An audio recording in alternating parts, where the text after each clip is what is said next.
Good morning students. आपका science में जो है चैप्टर 12 की रीडिंग आपको कराई जा रही थी विद्युत आवेश की। ठीक है, उसके आगे की रीडिंग हम आपकी स्टार्ट करते हैं। विद्युत चालक तथा विद्युत रोधी पदार्थ। जिन पदार्थों में से विद्युत आवेश प्रवाहित हो सकता है उन्हें विद्युत चालक कहते हैं, जैसे धातुएं, धातु की तारें, अम्ल, क्षार तथा लवणों के जलीय विलयन। मानव शरीर भी एक विद्युत चालक है, मतलब जिसमें हमें विद्युत हमारे शरीर में प्रवाहित हो जाए, हमारे शरीर में प्रवाहित हो जाती है, इसलिए ये भी विद्युत चालक है। हमें करंट लगता है ना, हाँ, तो इसी तरह से। और जिनमें से विद्युत आपके प्रवाहित हो जाती है, विद्युत आवेश प्रवाहित हो जाता है, वो सब आपकी वस्तुएं विद्युत चालक कहलाती हैं। जिन पदार्थों में से विद्युत आवेश प्रभावित नहीं हो पाता वे विद्युत रोधी पदार्थ कहलाते हैं, जैसे प्लास्टिक, लकड़ी, रबड़, कांच, मिट्टी, कांच, कोयला, आवनूस, क्लोरीन, फास्फोरस आदि।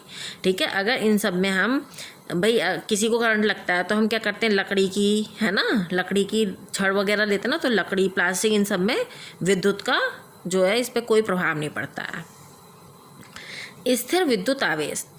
किसी वस्तु में संचित आवेश को स्थिर विद्युत आवेश कहते हैं। ठीक है, अगर किसी वस्तु में आवेश जो है वो संचित है, इकट्ठा है, तो उसको हम कहेंगे स्थिर विद्युत आवेश कहते हैं।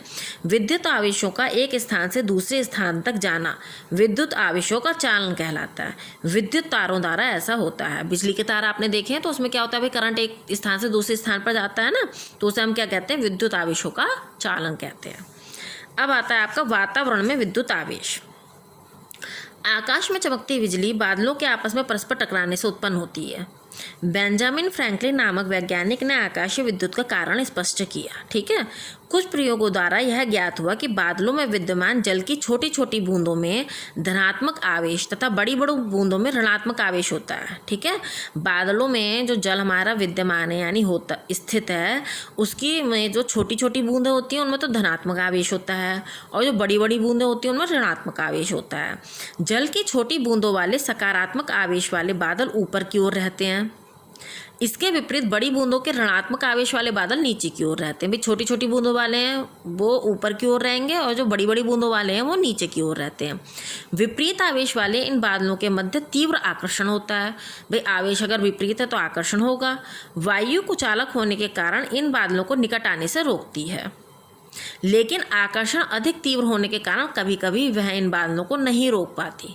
यदि आवेश की मात्रा बहुत अधिक है तो ये बादल एक दूसरे के बहुत निकट से गुजरते हैं। इस क्रिया के कारण आकाशीय विद्युत का जन्म होता है। ठीक है, भाई एक पर ऋणात्मक आवेश है, एक पर धनात्मक आवेश है, तो वो एक दूसरे के पास आते हैं, लेकिन वायु जो है उनको रोकने का प्रयास करती है। लेकिन कभी कभी क्या होता है, उनका प्रतिकर्षण, उनमें आकर्षण इतना ज़्यादा होता है कि वायु उनको नहीं रोक पाती, तो वो एक दूसरे के निकट से गुजरते हैं। इस क्रिया के कारण आकाशीय विद्युत का जन्म होता है। बादलों के परस्पर टकराते ही विद्युत उत्पन्न होने के कारण आसपास स्थित वायु अत्यधिक गर्म हो जाती है। अत्यधिक तापमान वाली इस वायु में विद्युतीय ऊर्जा होने के कारण यह आकाश में चमकती हुई दिखाई देती है। इस गर्म वायु का तेजी से प्रसार होता है, प्रसार यानी फैलती है, जिससे तीव्र ध्वनि उत्पन्न होती है। इस तीव्र ध्वनि को बादलों का गर्जन कहते हैं। बिजली का चमकना तथा वायु का प्रसार एक ही समय पर होता है, लेकिन प्रकाश की गति अधिक होने के कारण हमें विद्युत चमक पहले दिखाई देती है तथा बादलों की गर्जन बाद में सुनाई देती है। ठीक है, जो बिजली उसका वायु का प्रकाश की गति जो है वायु की गति से ज़्यादा तेज होती है, इसलिए हमें पहले होता तो एक ही समय पे ये दोनों काम, बिजली भी एक ही टाइम पे चमकती है और गर्जना भी एक टाइम पर होती है, लेकिन प्रकाश की गति तेज होती है, इसलिए हमें बिजली पहले दिखाई देती है और गर्जन जो है हमें बाद में सुनाई देती है। आकाशीय बिजली उपयोगी एवं हानिकारक। ठीक है, कि कितनी उपयोगी और कितनी हानिकारक है। आकाशीय विद्युत मानव के लिए उपयोगी भी है और विध्वंसकारी भी। आकाशीय विद्युत की उपस्थिति से वातावरण में कई घटनाएं होती हैं। अत्यधिक तापमान में नाइट्रोजन ऑक्सीजन के साथ मिलकर नाइट्रोजन के ऑक्साइड का निर्माण करती है। ये ऑक्साइड वर्षा के साथ भूमि पर आ जाते हैं तथा पानी के साथ घुलकर तनु नाइट्रिक अम्ल का निर्माण करते हैं। इस प्रकार पेड़ पौधों को नाइट्रोजन यौगिक प्राप्त होते हैं।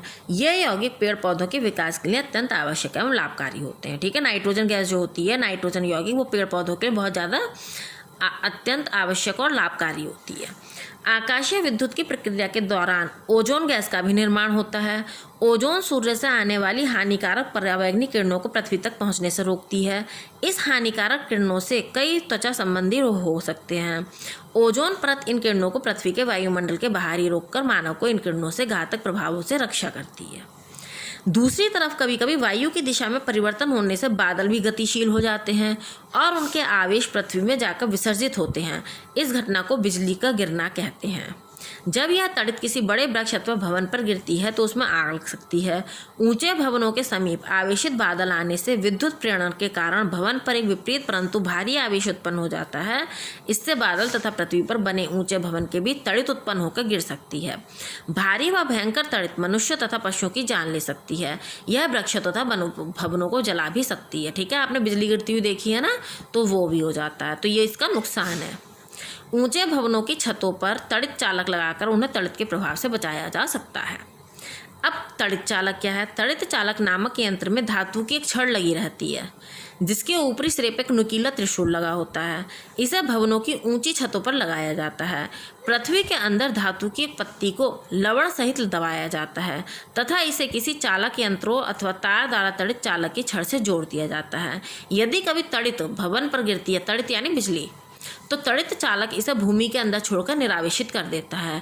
इसका कारण यह है कि तड़ित चालक की छड़ तड़ित को चालक तार द्वारा भूमि के अंदर जाने देती है तथा भवन सुरक्षित रहता है।